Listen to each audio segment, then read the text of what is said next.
சமூக காலங்களில் பங்கு பங்காகவும் வகை வகையாகவும் தீர்க்கதரிசிகள் மூலம் நம்முடைய பிதாக்களுக்கு திருவிழம் பற்றின தேவன் இந்த கடைசி நாட்களில் குமாரன் மூலியமாக நமக்கு திருவிழம் பற்றினார். அவரையே சர்வத்துக்கும் சுதந்திரவாளியாக நியமித்தார். அவரை கொண்டே உலகங்களை சிருஷ்டித்தார்.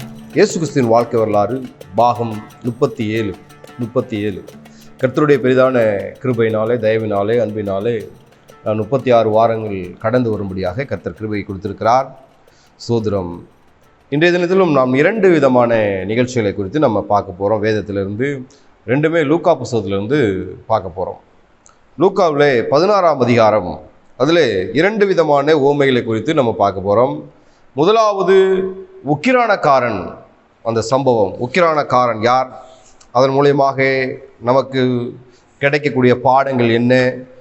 முதலாவது நாம் பார்க்கக்கூடிய சம்பவம் இந்த உக்கிரானக்காரன், அநீதியான உக்கிரானக்காரன். இரண்டாவது நாம் பார்க்கக்கூடிய ஒரு சம்பவம் உவமை.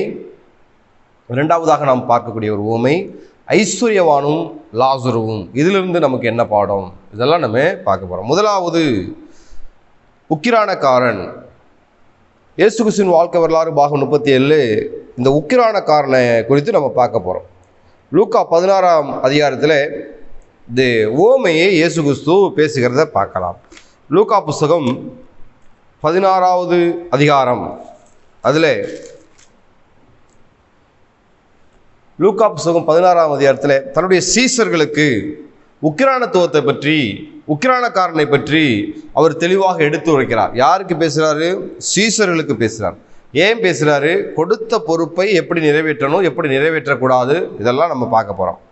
சரி, உக்கிரானக்காரன், இதெல்லாம் நம்ம முதலாவது அந்த வார்த்தைக்கு என்ன அர்த்தம் தெரியணும். உக்கிரானம் அப்படின்னா என்ன அப்படின்னா, ஒரு ட்ரெஸரி, ஒரு சரக்கு அறை, பொக்கிஷ சாலை, களஞ்சியம், பண்டக சாலை, இதெல்லாம் உக்கிரானம். உக்கிரானக்காரன் அப்படின்னா என்ன? உக்கிரானக்காரன் என்ற வார்த்தைக்கு என்ன அர்த்தம் அப்படின்னா, இது மூலமொழியிலே ஒய்கோனோமோன் அப்படின்னு போட்டிருக்கும். மூலமொழியிலே கிரேக்கத்தில் ஒய்கோனோமோன் அப்படின்னு போட்டிருக்கும். உக்கிரானக்காரன் அப்படி என்ற இந்த வார்த்தைக்கு என்ன அர்த்தம்? உக்கிரானக்காரன் என்ற வார்த்தைக்கு என்ன அர்த்தம் அப்படின்னா, பொறுப்பான அதிகாரி, வீட்டு விசாரணைக்காரன், கணக்கு பிள்ளை, களஞ்சியம் காப்பவன், காரியதர்சி, பொறுப்பாளர், நிதியை கையாளுபவர், வேலைக்காரர்களை நிர்வகிப்பவர், மேலாளர், மேனேஜர், அதாவது பொறுப்புடையவர்கள், அதாவது உக்கிரானக்காரன். இவ்வளவு சொல் அர்த்தங்கள் உள்ளடக்கியது இந்த உக்கிரானக்காரன், உக்கிரானத்துவம். சரிங்களா? இந்த புதிய ஏற்பாட்டில் இயேசு கிறிஸ்து, பவுல், பேதுரு, இந்த 3 பேரும் உக்கிரானத்துவத்தை பற்றி பேசியிருக்காங்க. அதெல்லாம் நம்ம பார்க்க போகிறோம். ஏன்னா 1 கொரிந்தியர் 4:2 உக்கிரானக்காரன் உண்மை உள்ளவன் என்று காணப்படுவது அவனுக்கு அவசியமாம். அழகா இருக்கு இல்லையா வசனம்? உக்கிரானக்காரன் உண்மையுள்ளவன் என்று காணப்படுவது அவனுக்கு அவசியமாம். இது மூலமொழியிலே, இது தமிழ் பொதுமொழி வேர்ப்பில் எப்படி போட்டிருக்குன்னா, பொறுப்பாளர் நம்பிக்கை உடையவர்களாக காணப்படுவது அவசியம் அப்படின்னு போட்டிருக்கும். பொறுப்பாளர் நம்பிக்கை உடையவர்களாய். 1 தீமோத்தேயு 1:12 பவுல் இன்னும் அழகா சொல்றாரு, என்னை பலப்படுத்துகிற நம்முடைய கர்த்தராகிய இயேசு கிறிஸ்து என்னை உண்மையுள்ளவன் என்று எண்ணி, அதாவது நம்பிக்கைக்குரியவன் என்று எண்ணி இந்த ஊழியத்தை ஏற்படுத்தியதனால் அவரை ஸ்தோத்தரிக்கிறேன். பேதுரு உக்கிரானத்துவத்தை குறித்து என்ன சொல்றாரு? 1 பேதுரு 4:10 அவனவன் பெற்ற வரத்தின்படியே நீங்கள் தேவனுடைய பற்பல கிருபையுள்ள ஈவுகளை பகிர்ந்து கொடுக்கும் நல்ல உக்கிரானக்காரரை போல ஒருவருக்கொருவர் உதவி செய்யுங்கள். அப்போ இந்த உக்கிரானத்துவத்தை பற்றி, உக்கிரானத்துவத்தின் முக்கியத்தை பற்றி, பொறுப்பை பற்றி இந்த இயேசு கிறிஸ்து, பவுல், பேதுரு அழகாக பேசியிருக்காங்க.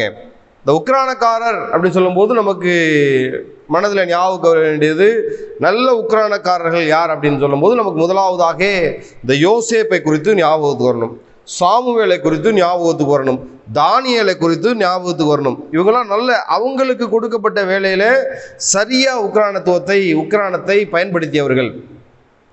இப்போ பாருங்க, இந்த யோசேப்பு ஆதியாகமம் 39ஆம் அதிகாரத்தில் அவன் போத்திபாருடைய வீட்டில் இருக்கும்போதும் சரி, அவன் சிறைச்சாலை அதிகாரியின் கண்ட்ரோலில் இருக்கும்போதும் சரி, எகிப்தை கட்டியாண்ட வருஷங்களிலும் சரி, அவன் மீது எந்த ஒரு பழியோ குற்றமோ சுமரவில்லை. தனக்கு கொடுத்த அந்த பணியை, உக்கிரானத்துவத்தை உண்மையாக நிறைவேற்றினவர் இந்த யோசேப்பு. அதே போல சாமுவேல் 1 சாமுவேல் 12:3 என்னுடைய உக்ரானத்துவம் சாமுவேல் என்ன சொல்றாரு, என்கிட்ட ஏதாவது குறை கண்டுபிடிச்சிங்களா, நான் உங்கள்கிட்ட இருந்து ஏதாவது எருதையாவது கழுதையாவது ஆட்டையாவது மாட்டையாவது வேற ஏதாவது பரிதானம் வாங்கி கஞ்சாடையா இருந்தனா அப்படின்ட்டு தன்னுடைய முழு சர்வீஸையும் முழு ஊழியத்தையும் மக்களுக்கு முன்பாக எடுத்து வைக்கிறார். இயேசு கிறிஸ்து என்னில் பாவம் உண்டென்று எவன் என்னை குற்றப்படுத்த முடியும் அப்படின்னு சொன்னது போல சாமுவேல் தன்னுடைய ஊழியத்தை யாராவது குற்றப்படுத்த முடியுமா அப்படின்னு கேட்கிறார். அதே போல தானியேல் 6:4 தானியேல் மீது யாதொரு குற்றமும் குறையும் கண்டுபிடிக்க முடியல மற்றவர்களால். இப்படியாக இந்த குறிப்பிட்ட பரிசுத்தவான்கள் தங்களுடைய வேலையில ஜாக்கிரதையா இருந்தாங்க. ஜாக்கிரதையா இருக்கும்போது தேவன் பிரியப்படுகிறார். தன் வேலையில் ஜாக்கிரதை உள்ளவனை கண்டால் அவன் நீசருக்கு முன்பாக நில்லாமல் ராஜாக்களுக்கு முன்பாக நிற்பான் அப்படின்னு நீதிமொழிகள் சொல்லுது. அப்போ உக்ரானக்காரன், இந்த உக்ரானத்துவத்தை பற்றி கர்த்தர் என்ன சொல்லியிருக்கிறார் அதை குறித்து நம்ம பார்க்க போகிறோம். லூக்கா 16ஆம் அதிகாரத்தில் இயேசு கிறிஸ்து ஒரு உவமையாக சொல்லியிருக்கிறார். சரியா? இப்போ இந்த உக்ரானத்துவத்தில் நம்ம என்ன தெரிஞ்சு கொள்ள போகிறோம் அப்படின்னா, அநேக வேலைக்காரர்கள் ஏமாற்றுவாங்க. சரிங்களா? ஒரு இடத்துல ஒரு கம்பெனிலேயோ ஒரு சிறு தொழிலிருந்து பெரிய தொழில் வரைக்கும் யாரெல்லாம் வேலை செய்கிறாங்களோ அதில் பாருங்கள், அநேகர் சுயநலமாக வேலை செய்யாமல் சம்பாதிக்கணும் அப்படின்னு அநேகர் நினைக்கிறத பார்க்கலாம்.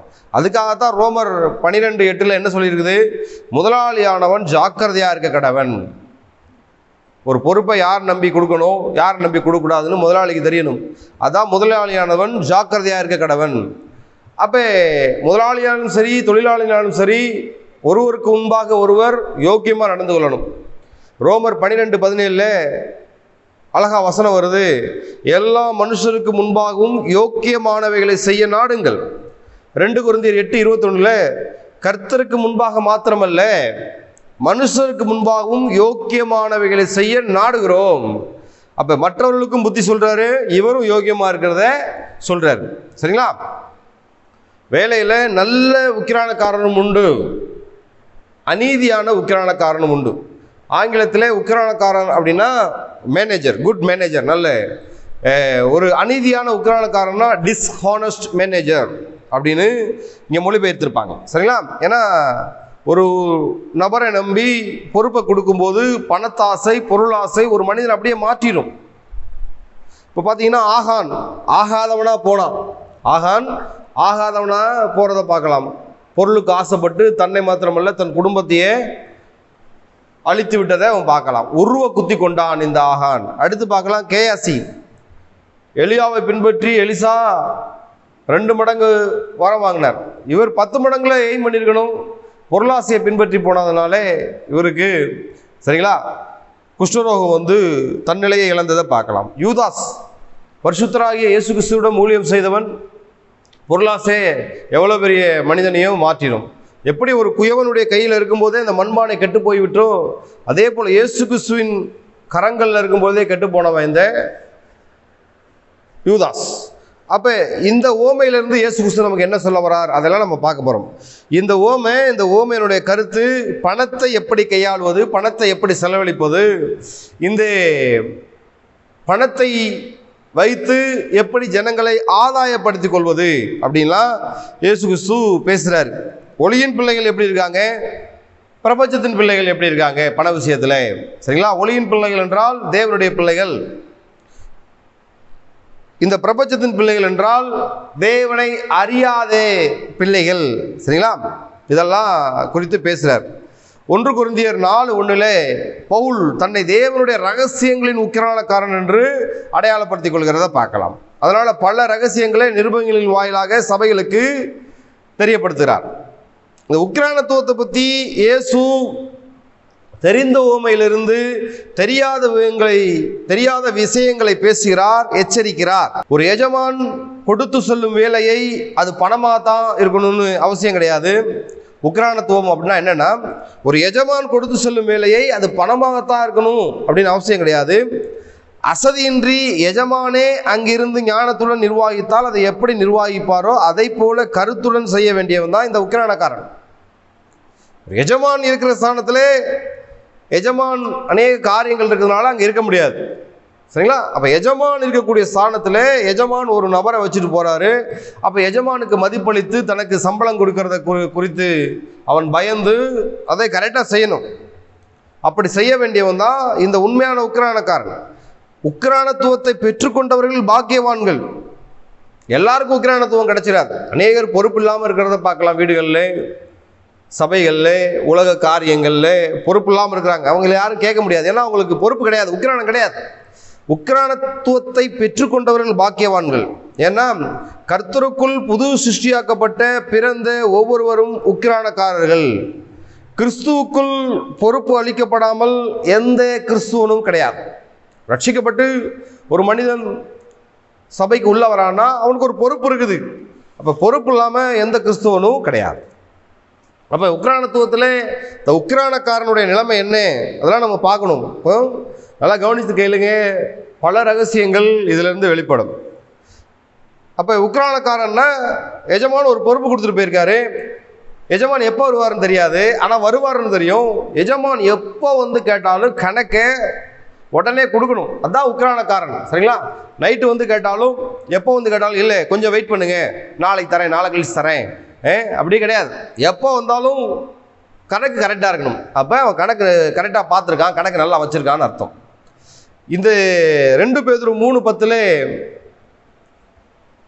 பேதுரு என்ன சொல்கிறாருன்னா, கர்த்தருடைய நாள் இரவிலே திருடன் வருகிற விதமாய் வரும். திருடன் எப்போ வருவான்னு தெரியாது. தெரிஞ்சிருந்தா வீட்டுக்காரங்க சுதாரிச்சிருப்பாங்க. அந்த திருடனை போல எஜமான் எப்போ வருவாருன்னு தெரியாது, எப்போ வந்து கணக்கு கேட்பாருன்னு தெரியாது. அப்போ எஜமான் எப்போ வந்து கணக்கு கேட்டாலும், படிக்கிற பையன் எப்போ எக்ஸாம் வச்சாலும் எழுதிடுவான். அப்போ எப்போ ஒரு நல்ல உக்கிரானக்காரன் எப்போ வந்து கணக்கு கேட்டாலும், எஜமான் எப்போ வந்து கணக்கு கேட்டாலும் நல்ல உக்கிரானக்காரன் கணக்கை உடனே கொடுத்து விடுகிறத பார்க்கலாம். ரோமர் 2:6 தேவன் அவனவனுடைய கிரியைகளுக்கு தக்கதாய் அவனவனுக்கு பலனளிப்பார். உக்கிரானத்துவம். வெளிப்படுத்தல் 22:12 அவனவனுடைய கிரியைகளின்படி அவனவனுக்கு நான் அளிக்கும் பலன் என்னோட கூட வருகிறது. இப்போ உக்கிரானத்துவம் உங்களில் உள்ள கணக்கு சரியா இருக்குதா, அதை சோதிப்பதற்காக இயேசு கிறிஸ்து வரப்போகிறார். மத்தேயு 18:23 பரலோக ராஜ்யம் தன் ஊழியரிடத்தில் கணக்கு பார்க்க வேண்டும் என்றிருந்த ஒரு ராஜாவுக்கு ஒப்பாக இருக்கிறது. ஊழியரிடத்துல, பொறுப்பு கொடுக்கப்பட்ட ஊழியரிடத்துல பரலோக ராஜ்யம் கணக்கு பார்க்குமா. அதுதான் மத்தேயு 18:23 சொல்லுது.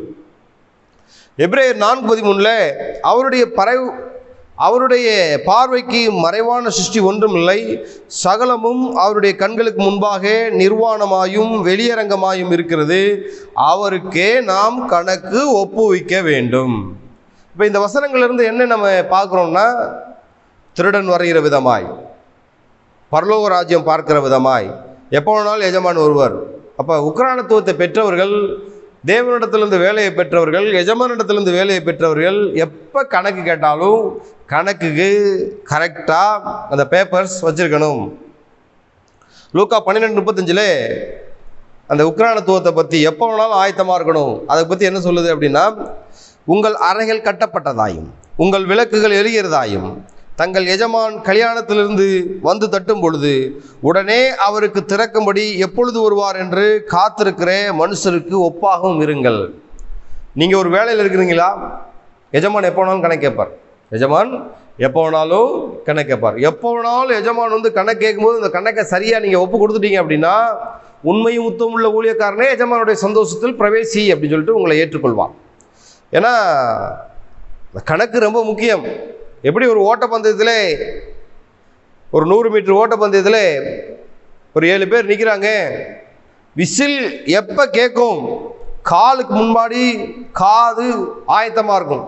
கால் ஓடுறதுக்கு முன்னாடி காது ரொம்ப ஆயத்தமாக இருக்கும், விசில் சத்தம் கேட்ட உடனே ஓடுவதற்கு. அதே போல் அறைகள் கட்டப்பட்டதாயும் எஜமான் எப்போ வேணாலும் வரலாம். சரிங்களா?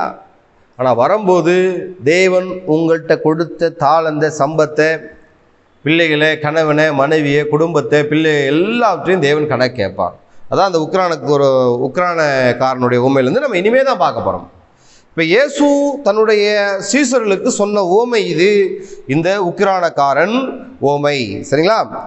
உக்கிரானம் ரொம்ப முக்கியமானது. லூக்கா 16:1 ஆரம்பிக்கலாம். லூக்கா 16ஆம் அதிகாரம் முதல் 13 வசனங்களில் உக்கிரானக்காரன் உவமை நம்ம பார்க்க போகிறோம்.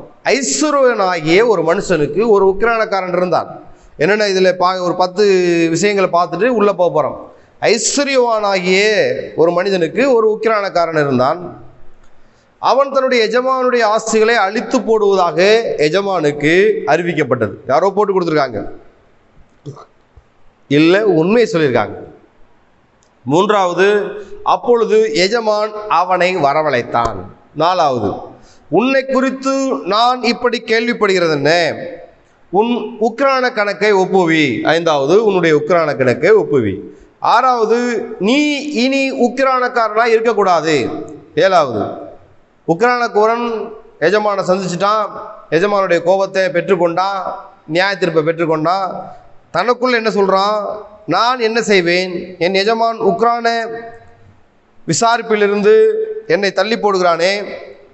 அடுத்து 8வது, கொத்துகிறதுக்கு எனக்கு பலன் இல்லை, இறக்கவும் வெட்கப்படுகிறேன். விவசாயம் செய்கிறதுக்கு உடம்புக்கு முடியாது, இனிமேல் பிச்சை எடுக்கவும் அவனுடைய ஸ்தானம் அவனுடைய அந்தஸ்து தடுக்கிறது. 9வது, உக்கிரான விசாரிப்பை விட்டு நான் தள்ளப்படும் போது என்னை தங்கள் வீடுகளில் ஏற்றுக்கொள்வார் உண்டாகும்படி செய்ய வேண்டியது இன்னதென்று எனக்கு தெரிய வந்தது. ஒரு அநீதியான உலக பொருளால் எப்படி உலகத்தை சம்பாதிக்கலாம், உலக மனிதர்களை நண்பர்களை சம்பாதிக்கலாம் அப்படின்னு சொல்லிட்டு கடைசி நேரத்தில் இவனுக்கு புத்தி வருது. இப்போ என்ன, இதிலிருந்து நம்ம பார்க்க போகிறோம். 100 குடம் என்ன எப்படி கணக்கு எழுதுறான், 100 களம் கோதுமையே எப்படி கணக்கு எழுதுறான், இதெல்லாம் நம்ம பார்க்க போகிறோம். ஒரு ஐஸ்வர்யவான் இருக்கிறாரு. இந்த ஐஸ்வர்யக்காரன்ட்ட ஒரு உக்கிரானக்காரன் வேலை செய்கிறான். அந்த உக்கிரானக்காரன் சரியில்லை, எஜமானுடைய ஆஸ்தியெல்லாம் அழித்து போடுகிறான் அப்படின்னு அவன் எஜமானுக்கு சொல்லப்பட்டது. உயர்ந்தவன் மேல் உயர்ந்தவன் அதிகாரியாக இருக்கிறான். சரிங்களா? நீங்கள் இருட்டில் பேசுனதே, ஒரு நாள் சோத்துக்குள்ளே பேசுனதை பட்சிகள் ராஜாவினுடைய காதுகளுக்கு கொண்டு போகும். சரிங்களா? சுவர்களுக்கும் காது உண்டு இந்த காலத்தில் எப்போவுமே. இல்லை, ஒரு விஷயத்தை பற்றி நம்ம பேசும்போது ரொம்ப ஜாக்கிரதையாக பேசணும். ஒரு விஷயத்தை குறித்து பேசும்போது ரொம்ப ஜாக்கிரதையாக பேசணும். அப்போ பாருங்கள், இவன் அநீதியாக எஜமானுடைய சொத்துக்களே விரயம் பண்ணும் பொழுது எஜமானுக்கு தெரிவிக்கப்பட்டது. அப்போ இந்த உக்கிரானக்காரன் எஜமானால் அழைப்பிக்கப்படுறான், எஜமானால் கடிந்து கொள்ளப்படுகிறான். அவருடைய போஸ்டிங் பறி போனது. போஸ்டிங் பறி போனாலும் அவன் கணக்கை முடிச்சு கொடுத்துட்டு போகணும். அவன் எவ்வளோ நஷ்டப்படுத்தினான், எஜமான் இவ்வளோ பணம் கொடுத்தாருன்னா இப்போ இவன்கிட்ட எவ்வளோ வரவு இருக்குது, எவ்வளோ செலவாக இருக்குது, கடைசியாக கணக்கை ஒப்புக்கிய அந்த கணக்கை முடிக்கிறதுக்காக அவனுக்கு ஒரு சில சந்தர்ப்பத்தை கொடுத்துருக்காரு, ஒரு சில மணி நேரங்களை கொடுத்துருக்காரு. அந்த ஒரு சில மணி நேரங்களில் இவன் என்ன செய்ய போகிறான். நமக்கு பாருங்கள், ஆண்டவர் இயேசு கிறிஸ்து வருவார்னு சொல்லியிருக்காரு, தெரிஞ்சிருக்குது. தெரிஞ்சும் நம்ம எவ்வளவு ஒரு பொறுப்பு இல்லாமல் இருக்கிறோம், அசட்டை பண்ணுறோம். ஆனால் அந்த உக்கிரானக்காரனுக்கு ஒரு சில மணித்துளிகளை எஜமான் ஐஸ்வர்யவான் கொடுத்துருக்கான். அதுக்குள்ளே உன் கணக்கை ஒப்புவி. இந்த சமயத்தில் இந்த உக்கிரானக்காரன் எப்படி செயல்படுறான் அதை நம்ம பார்க்க போகிறோம். இந்த சமயத்தில் உக்கிரானக்காரன் நினைக்கிறான், ஐயோ அவன் கொஞ்சம் வயசு சென்ற ஆள் பாருங்க, இனிமேல் நான் போய் விவசாயம் பண்ணி காட்டு மேட்டில் மண்பட்டி பிடிச்சி வெட்டி கடப்பாறையை வச்சு குத்தி விவசாயம் பண்ணுறதுக்கு எனக்கு உடம்புல சத்து இல்லை, அதனால் போய் பிச்சை எடுக்கலான்னு பார்த்தா என்னுடைய அந்தஸ்து தடுக்குது. அப்போ இந்த சமயத்தில் நம்ம என்ன பண்ணலாம் அப்படின்னு சொல்லி நினைக்கும் பொழுது அவன் அந்த சமயத்தில் அவன்கிட்ட அந்த உக்கிரானத்துவத்திலிருந்து கடன் வாங்கின 2 பேர்கிட்ட வர சொல்கிறான். ஒருத்தன் என்ன வாங்கியிருக்கான், 100 குடம் எண்ணெய் வாங்கியிருக்கான். இந்த 100 குடம் எண்ணெய் என்பது என்ன அப்படின்னா, இந்த 100 குடம் என்ன என்பது ஒரு 10 வருட ஒரு ஒலிவ மரத்தினோட பயன். 10 வருட ஒலிவ மரத்தின் பயன்தான், பலன்தான் இந்த 100 குடம் ஒலிவ எண்ணெய். இந்த 100 குடம் ஒலிவ எண்ணெய் வாங்கினவனை வர சொல்கிறான். நீ எத்தனை குடம் என்கிட்ட வாங்கின அப்படின்னு சொல்லும்போது 100 குடம் அப்படின்னு சொல்லும்போது, இல்லை 50 குடமா எழுது அப்படின்னு சொல்லும்போது அந்த வாங்கினவனுக்கு ஒரே ஆச்சரியம். 50 குடம் லாபம், 5 வருஷம் இவனுக்கு லாபம். அப்போ அவன் கரும்பு திங்க கூலி வேணுமா அப்படிங்கிற விதத்தில் அவன் கணக்கை மாற்றி எழுதுறான். இப்போ 5 வருஷம் அவனுக்கு ஃப்ரீயாக கிடைக்கிறாப்புல இருக்குது. இந்த 5 வருஷத்தின் பலன் இவனுக்கு தள்ளுபடி செய்யப்படுகிறது. அப்போ அவன் சந்தோஷமாக கணக்கு சீட்டை மாற்றி எழுத வைக்கிறான். இப்போ இந்த உக்கிரானக்காரனுக்கு என்ன லாபம், புதிதாக ஒரு நட்பு கிடைத்து விட்டது, நட்பு வட்டாரம் கிடைத்து விட்டது. ஒரு நண்பன் கிடைச்சிட்டான், இவனை எஜமான் இவனை வேலையை விட்டு நீக்கினாலும் இப்போ 50 குடம் தள்ளுபடி பண்ணான் இல்லையா, 5 வருஷத்துக்கு கடனை தள்ளுபடி பண்ணான் இல்லையா, அந்த 5 வருஷம் அவன்கிட்ட போய் ஒட்டிக்கலாம். ரெண்டாவது, இந்த 100 களம் கோதுமை என்பது கிட்டத்தட்ட 3 வருட பயன் விளைச்சலின் பலன் தான் இந்த 100 களம் கோதுமை. இதில் 20% தள்ளுபடி பண்ணுறதை பார்க்கலாம். நீ 80 களம் எழுது அப்படி சொல்கிறத பார்க்கலாம். இதில் இவனுக்கு ஒரு குறிப்பிட்ட மாதங்கள் ஒரு பலன் கிடைக்கிறத பார்க்கலாம். அவனும் கணக்கே மாற்றி எழுதுறான். அப்போ 2 பேர், இதில் 2 பேர் தான் போட்டிருக்குது. 2 பேர்னாலே இவன் கிட்டத்தட்ட 6 வருஷத்துக்கிட்ட இவன் பலனை பெற்றுக்கொள்கிறத பார்க்கலாம். அப்போ அநீதியான இந்த உக்கிரானக்காரன் என்ன பண்ணுறான், தன்னுடைய முடிவு நேரத்தில் புத்திசாலித்தனமாக நடக்கிறான். இதை எப்படி சொல்லலாம்னா, பதவி இழந்த உக்கிரானக்காரன், புத்தியாய் நடந்த உக்கிரானக்காரன், புகழப்பட்ட மெச்சிக்கொள்ளப்பட்ட உக்கிரானக்காரன். கடைசி அந்த கொஞ்ச நேரம் தான் அவன் வேலையை விட்டு தூக்கியாச்சு. வேலையை விட்டு தூக்கி அவன் கணக்கு ஒப்படைக்கிற நேரத்தில் 2 நண்பர்களை சம்பாதிக்கிறான். 2 நண்பர்களை, நட்பு வட்டாரத்தை சம்பாதிக்கிறான். எதிர்காலத்துக்கு தேவையான வசதிகளை செய்து கொள்கிறான். இது எப்போ செய்கிறான், வேலை போகிற நேரத்தில். அவன் முதல்ல இருந்தே புத்தியாக நடந்திருந்தான்னா எத்தனையோ நண்பர்களே அவன் சம்பாதிச்சிருக்கலாம். எத்தனையோ நட்பு வட்டாரங்களே, நல்ல நண்பர்களே அவன் சம்பாதிச்சிருக்கலாம். இவன் இந்த இயேசு கிறிஸ்து எதிர்மறையான காரியங்களை சொல்லி நேர்மறையான சம்பவங்களை இங்கே விளக்குகிறார். ஏன்னா ஏன் எதிர்மறையான சம்பவங்களை சொல்கிறார் அப்படின்னு நான் சொல்கிறேன்னா, இந்த ஓமையை சொல்லி முடிக்கும்பொழுது பொருளாசைக்காரராகிய பரிசேயர்கள் அவரை பரியாசம் பண்ணினார்கள். இன்னும் இப்படிலாம் சொல்கிறாரே அப்படி சொல்லிட்டு, அப்போ அந்த அநீதியாக நடந்த உக்கிரானக்காரனை இயேசு புகழ்கிறாரே என்று சொல்லி இயேசு கிறிஸ்துவை பரியாசம் பண்ணுறதை பார்க்கலாம். கணக்கு எப்போ வேண்டுமானாலும் கேட்கப்படும். அப்போ இந்த உக்கிரானக்காரனுக்கு எப்போ புத்தி வந்தது, எப்படி இளையகுமாரனுக்கு எல்லாம் இழந்த போது புத்தி வந்ததோ, அதே போல் இவனுக்கு வேலை போன போது தான் புத்தி வந்தது. வேலை போன போது தான் புத்தி வந்தது. இந்த உக்கிரானக்காரனை நினச்சிக்கங்க. அதே போல் நமக்கு சொந்தமான ஆசீர்வாதங்கள், ஞானம், அறிவு, புத்தி, திறமை, படிப்பு, சொத்து, குடும்பம், ஊழியம் கர்த்தர் கொடுத்தவைகள். அப்போ இதற்கு நாம் ஜீவியத்தின் முடிவிலோ அல்லது ஜீவியத்திலோ கணக்கு சொல்லியே ஆகணும். நம்முடைய ஆசீர்வாதங்களை தேவனுடைய மகிமைக்காகத்தான் நாம் பயன்படுத்தணும். அந்த உக்கிரானக்காரன் கடைசி நேரத்தில் விழித்து கொள்றதை பார்க்கலாம். கடைசி கண் கெட்ட பிறகு சூரிய நமஸ்காரம் அப்படின்னு சொல்லிட்டு உலகத்தின் மொழி அது. கண் கெட்ட பிறகு பார்வே இல்லை, அப்புறம் பதுக்கு சூரிய நமஸ்காரம்னா என்னென்னா, கண் தெளிவாக பார்ப்பதற்காக அதிகாலை நேரத்தில் கொஞ்ச நேரம் சூரியனை பார்த்து கண்ணை மூடி திறந்து செய்வாங்க. அதனால் கண் பார்வை நல்லா இருக்கும். குருடானவன் போய் சூரியனை பார்த்தா எப்படி இருக்கும், அதே போல தான் இவனுடைய நிலைமை. லூக்கா 12:48 எவனிடத்தில் அதிகம் கொடுக்கப்படுகிறதோ அவனிடத்திலே அதிகம் கேட்கப்படும். அப்போ உக்கிரானக்காரனிடத்தில் ஐஸ்வர்யவான் எஜமான் அதிகம் கொடுத்து வைத்திருக்கிறான். அதனால அவனை வரவழைக்கிறான், தன்னுடைய ஸ்தானத்துக்கு வரவழைத்து என்ன ஏது தெளிவாக விசாரிக்கிறத பார்க்கலாம்.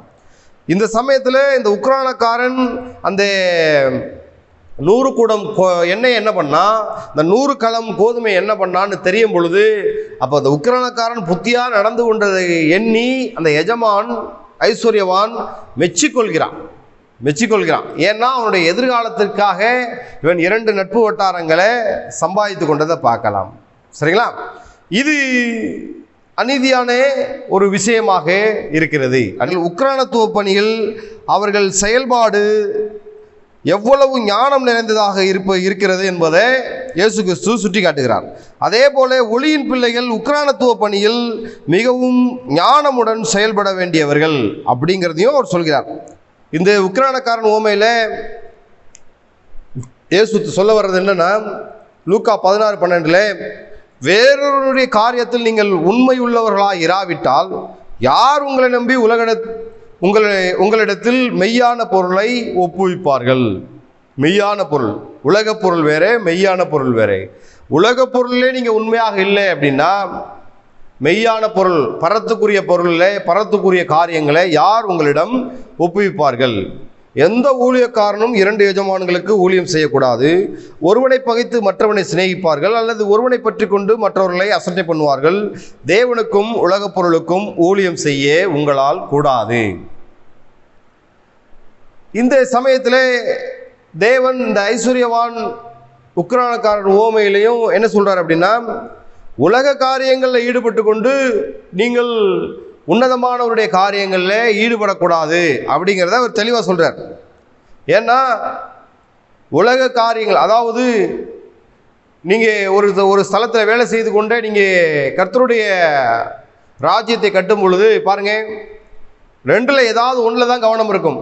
ஒன்று உங்கள் வேலையில் கவனம் இருக்கும், ஊழியத்தை விட்டுருவீங்க, இல்லை ஊழியத்தில் கவனம் இருக்கும், வேலையில் விட்டுருவீங்க. 2ல் ஏதாவது ஒரு பக்கம் உங்களுக்கு அவப்பெயர் உண்டாகும். அதனால தான் இயேசு சொல்றாரு, எந்த ஊழியக்காரனும் 2 எஜமானுக்கு ஊழியம் செய்யக்கூடாது. இதில் இடையில இந்த கருத்தை அவர் சொல்றதை பார்க்கலாம். இயேசு இந்த ஓமையில் எதிர்மறையை சொல்லி நேர்மறை பாடங்களை எடுக்கிறார். இந்த அநீதியான உலக பணத்தில் நல்ல நண்பர்களை சம்பாதிக்கலாம். அப்ப நீதியுள்ள இந்த ஊழியத்தில் எத்தனை ஆத்துமாக்களை நம்ம சம்பாதிக்கலாம். கடைசி நேரத்தில் சுதாரிச்சவன் 2 பேரை சம்பாதிச்சிட்டான். நம்ம முதல்ல இருந்தே சுதாரிச்சோம்னா எத்தனை பேர் சம்பாதிச்சிருக்கலாம்? அதுதான் இயேசு சொல்ல வருகிறார். சரிங்களா? இந்த உக்கிரானக்காரனுக்கு உடனடி நியாய தீர்ப்பு வர்றதை பார்க்கலாம். பழைய ஏற்பாட்டில் உடனடி நியாய தீர்ப்பு யாராருக்கெல்லாம் வந்தது? மிரியமுக்கு வந்தது. பழைய ஏற்பாட்டில் மிரியத்துக்கு வர்றதை பார்க்கலாம். 7 நாள் குஷ்டரோகியாக இருக்கிறத பார்க்கலாம் இல்லையா? ஏன்னா எல்லாருக்கும் உடனடி நியாய தீர்ப்பு வந்துடாது. சரிங்களா? இப்போ மிரியத்துக்கு உடனடி நியாய தீர்ப்பு வந்தது. அதே போல் உசியா ராஜாவுக்கு உடனடி நியாய தீர்ப்பு, நெத்தியில் குஷ்டரோகம் கொண்டு அவன் பதவி விலகி அவன் மறிக்கிற வரைக்கும் குஷ்டரோகியாக இருந்து மறிச்சான். அதே போல் நேபுகாத்நேச்சர் மனுஷர்களிலிருந்து தள்ளப்பட்டு 7 வருஷம் அவன் மிருகங்களோடு சஞ்சரித்தான் அப்படின்னு பார்க்கலாம். அதே போல் நாபால், அவன் பாருங்க தாவீதோட பேச்சுக்கு பயந்து 10 நாள் அவன் செத்து போயிட்டான். அடுத்து ஆதாம் ஏவாள் உடனடி நியாய தீர்ப்பு, தோட்டத்திலிருந்து உடனடியாக வெளியேற்றப்பட்டதை பார்க்கலாம். யூதாஸ் 4 கொண்டு செத்தான் அப்படிங்கிறத பார்க்கலாம். ஆகான் ஆகாதவனாய் போனான். பணத்தாசை, பெருமை, இதனால சில நியாய தீர்ப்புக்கு நியாய தீர்ப்பு நாட்களுக்கு முன்பாக முந்திக் கொள்ளும். நியாய தீர்ப்பு முந்திக் கொள்ளும் பொழுது பெரிய ஒரு இழப்பு ஏற்படுறத பார்க்கலாம். அதனால இந்த உக்கிரானக்காரன் தன்னுடைய நிகழ்காலத்தை பாலடித்ததினால் வரும் விளைவை எதிர்காலத்தில் சந்திக்க போறான். கடைசி நேரத்தில் சுதாரிச்சதுனால 2 பேரை சம்பாதிக்கிறத பார்க்கலாம். எஜமானுக்கு பொருள் நஷ்டம், மன கஷ்டம். இந்த உக்கிரானக்காரனுக்கு அவன் பேர் கெட்டு போனதை பார்க்கலாம். இந்த உக்கிரானக்காரன் எஜமானுடைய ஆலைகளை, நிலங்களை, சொத்துக்களை குத்தகைக்கு விட்டு வருமானம் பார்ப்பவன். இதில் இவனுக்கு ஒரு பகுதி வருமானம் வரும். ஆனால் மொத்த பகுதியும் வருமானத்தில் தனக்கே எடுத்துக்கொண்டதுனாலே, அதை செலவழித்ததுனால வந்த வினையைத்தான் நம்ம பார்க்கிறோம். அப்போ இதுலேருந்து நம்ம என்ன தெரியுது அப்படின்னா, எஜமான் நமக்கு கொடுத்த பொறுப்பை கொடுத்த எஜமான் உலகத்துக்குரியவர்களாக இருக்கலாம் அல்லது உன்னதுக்குரியவர்களாக இருக்கலாம், எப்போ வேணாலும் கணக்கு கேட்பார். நம்மளே வரும்போது கணக்கு சரியாக இருக்குதா? இவன்கிட்ட என்ன கேட்குறாரு? இவன் கொள்ளையடிக்கிறத, அநியாயம் செய்கிறத, இவனை பற்றி மற்றவர்கிட்ட போட்டு கொடுத்த உடனே லூக்கா 16:2 அந்த எஜமான் உக்கிரானக்காரன் என்ன கேட்குறாரு? உன்னை குறித்து நான் இப்படி கேள்விப்படுகிறது என்ன? அதே இது நம்ம யோவான் 3ஆம் அதிகாரத்தில் பார்க்கலாம். 3ஆம் அதிகாரத்தில் காயுவை பற்றி யோவான் அழகாக எழுதுறார். என்ன எழுதுறாருன்னா, சகோதரர் நீ சத்தியத்தில் நடந்து கொள்கிறாய் என்று உன்னுடைய உண்மையை குறித்து சாட்சிகளை கொடுத்த போது மிகவும் சந்தோஷப்பட்டேன். பிரியமானவனே, உன் ஆத்மா வாழ்கிறது போல எல்லாவற்றிலும் வாழ்ந்து சுகமா இரு. அதுக்கு அடுத்த வசனம் தான், சகோதரர் நீ சத்தியத்தில் நடந்து கொள்கிறாய் என்று உன்னுடைய உண்மையை குறித்து சாட்சி கொடுத்த போது நான் மிகவும் சந்தோஷப்பட்டேன். அப்போ இங்கே காயு குறித்து அவருக்கு உக்கிரானத்துவத்தை கொடுத்த இந்த யோவான் சந்தோஷப்படுறத பார்க்கலாம். அநீதியுள்ள உக்கிரானக்காரனுக்கு உக்கிரானத்துவத்தை கொடுத்த எஜமான் இவனை குறித்து சங்கடப்படுகிறதே, கோபப்படுகிறதே, எரிச்சல் படுகிறதே, கோபப்படுகிறதே நம்ம பார்க்கலாம். நம்ம உக்கிரானத்துவத்தை பெற்றவர்கள் சாட்சியுள்ள ஜீவியம் ஜீவிக்க வேண்டும். ஏனோக்கு எபிரேயர் 11:5 எடுக்கப்படும் முன் சாட்சி பெற்றான் அப்படின்னு, பரலோகத்துக்கு எடுத்துக்கொள்ளப்படும் உண்மை சாட்சி பெற்ற இந்த ஏனோக்கை நம்ம பற்றி பார்க்கலாம். அப்போ நமக்கு கொடுக்கப்பட்ட பொறுப்புல ஒரு குடும்ப தலைவராக இருக்கலாம், குடும்ப தலைவியாக இருக்கலாம், தகப்பனுக்கு பிள்ளைகளாக இருக்கலாம், ஒரு அலுவலகத்தில் பணிபுரிகிறவர்களாக இருக்கலாம், இல்லை அலுவலகத்தை நிர்வகிக்கிற மேனேஜராக இருக்கலாம். சரிங்களா? எந்த ஸ்தானத்தில் வேணாலும் இருங்க. ஆனால் உங்களுக்கு கொடுக்கப்பட்ட பொறுப்பில் நீங்கள் சரியாக இருக்கீங்களா? உங்கள் உக்ரானத்துவத்தை கேள்வி கேட்கக்கூடிய நாள் வந்து கொண்டு இருக்கிறது. இதோ நாட்கள் வருகிறது. அதனால் உங்களுக்கு கொடுக்கப்பட்ட பணியை திறம்பட செய்யுங்க. யாரும் தானியலை போல உங்கள்கிட்ட எந்த ஒரு மாசும் குற்றமும் இல்லாமல் பாதுகாத்து கொள்ளுங்க. இதில் இயேசு எப்படி சொல்லி முடிக்கிறார்னா, யோவான் 12:36 பிரகாரம், ஒளி உங்களோடு இருக்கையில் நீங்கள் ஒளியின் பிள்ளைகளாகும்படி ஒளியினிடத்தில் விசுவாசமாக இருங்க. பிரபஞ்சத்தின் பிள்ளைகள் வேறு, ஒளியின் பிள்ளைகள் வேறு. ஒளியின் பிள்ளைகள் ஒளியை பற்றி கொண்டு தான் நடக்கணும். எபேசியர் 5:8 வெளிச்சத்தின் பிள்ளைகளாக நடந்து கொள்ளுங்கள். 1 தெசலோனிக்கர் 5:8 பகலுக்குரியவர்களாகிய நாம் அப்படிலாம் போட்டிருக்கு இல்லையா? அப்போ மற்றவர்கள் இந்த பிரபஞ்சத்தின் பிள்ளைகள், நாம பாருங்க தேவனுடைய பிள்ளைகள். 2 கொரிந்தியர் 4:4 இப்பிரபஞ்சத்தின் தேவனானவன் அவருடைய மனதை குருடாக்கினான் அப்படிலாம் படிக்கிறோம் இல்லையா? அப்போ நாம் எப்படி இருக்கணும்னா ஒளியின் பிள்ளைகளாய் உக்ரானத்துவத்தை பெற்றவர்கள் நியாயமாக கணக்கு வைத்திருக்கணும். கலாத்தியர் 1:4 அவர் நம்மை இப்பொழுது இருக்கிற பொல்லாத பிரபஞ்சத்தினின்று விடுவிக்கும்படி நம்முடைய பிதாவாகிய தேவனுடைய சித்தத்தின்படியே நம்முடைய பாவங்களுக்காக தம்மை தாமே ஒப்பு கொடுத்தார். பாவங்களுக்காக தம்மை தாமே ஒப்பு கொடுத்துட்டார். இயேசு கிறிஸ்துவே தேவன் என்று அறிந்திருந்தும், என்னுடைய பாவங்களுக்காக அவர் எல்லாவற்றையும் சுமந்து தீர்த்தார் என்று அறிந்திருந்தும் ஒருத்தன் மறுபடியும் தப்பு செஞ்சான் அப்படின்னா அவருடைய உக்ரானத்துவம் மட்டுமல்ல, அவருடைய ஜீவனும் பறிக்கப்படும். நியாய தீர்ப்பு எப்போனாலும் வரலாம். அதனால் இயேசு இந்த உக்ரானத்துவத்தை எதிர்மறையான கருத்து சொல்லி நேர்மறையான சிந்தனைகளுக்கு நம்மளை கூட்டி செல்கிறார். இது முதலாவது ஓமை. சரிங்களா? இப்போ சீசர்களுக்கு இந்த ஓமையை சொல்றார். சீசர்களும் உக்ரானத்துவத்தை பெற்றவர்கள். இந்த உக்ரானத்துவத்தை பெற்றவர்களில் 11 பேர் நல்ல உக்ரானக்காரர்களாக இருந்தார்கள். யூதாஸ் மட்டும், சரிங்களா, அவன் பாதை விலகி மாறினான். உக்ரானத்துவத்தை அவன் நிறைவேற்றாதவனாய் போனான். அப்போ 12 பேரில் 11 பேர் உக்ரானத்துவத்தை காத்தவர்களானார்கள். அந்த ஒரே ஒருத்தர் மட்டும் தன்னுடைய உக்ரானத்துவத்தை இழந்து போனான். 2வது ஐஸ்வர்யவானும் லாசருவும். இது ஒரு ஓமை. நல்லா கவனிக்கணும். ஓமை வேறு, சம்பவங்கள் வேறு, நிகழ்ச்சிகள் வேறு. இப்போ நம்ம பார்க்குறதெல்லாம் ஓமையாக சொல்லப்படுகிறவைகள். ஓமை என்ன, இதெல்லாம் நம்ம பார்க்கணும். சங்கீதம் 78:2 அழகா இருக்கும்.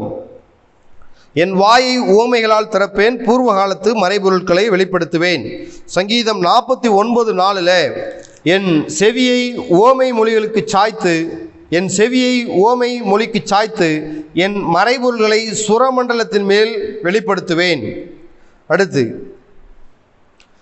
மார்க்கு 4:10-12 இயேசு தனித்திருக்கிற போது 12 கூட அவரை சூழ்ந்திருந்தவர்கள் இந்த ஓமையை குறித்து அவரிடத்தில் கேட்டார்கள். அதற்கு இயேசு, தேவனுடைய ராஜ்யத்தின் ரகசியத்தை அறியும்படி உங்களுக்கு அருளப்பட்டது, புறம்பே இருக்கிறவர்களுக்கோ இவைகளெல்லாம் ஓமைகளாக சொல்லப்படுகிறது, அவர்கள் குணப்படாதபடிக்கும். ஜாக்கிரதை, எவ்வளவு பயங்கரமான வசனம் பாருங்க. அவர்கள் குணப்படாதபடிக்கும், பாவங்கள் அவர்களுக்கு மன்னிக்கப்படாதபடிக்கும், அவர்கள் கண்டும் காணாதவர்களாயும் கேட்டும் உணராதவர்களாயும் இருக்கும்படி இப்படி சொல்லப்படுகிறது என்றார். ஓமை தேவனுடைய ராஜ்யத்தை அறிந்தவர்களுக்காக சொல்லப்படுகிறது.